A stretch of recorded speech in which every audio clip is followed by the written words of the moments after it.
roads are all congested, the railways underinvested, the airlines are detested for the hold-ups and the queues. Transport has been privatised, a culture of free enterprise, but paid sway, not subsidised, make profits for a few. Well, I know I may sound like an old fuddy-duddy, but I can still remember when the trains had sort of run on time. Was that just wishful nostalgia? And the buses were a public service, not some speculative capital venture. But that was in the past, when things were built to last. Working on the buses was a two-man job, a driver called Tom and a conductor called Bob. You'd always find room for one more on top, if you didn't mind the smoking. But now they're designated one-person operator, that's twice the work for only half the labour. They sit in their perspex bulletproof container, no time for laughing and joking. Well, I know I may sound like an old fuddy-duddy, but I can still remember when all the buses were still the same colour.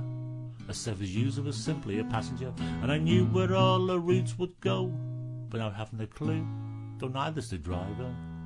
But that was in the past, when things were built to last. Some obnoxious politician on a transport committee decided to charge to drive into the city, so the rich can afford it, but the poor is tough titty.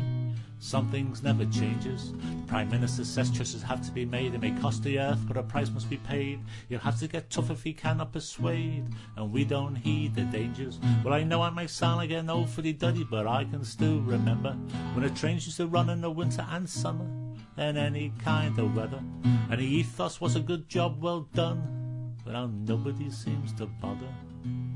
But that was in the past, when things were built to last.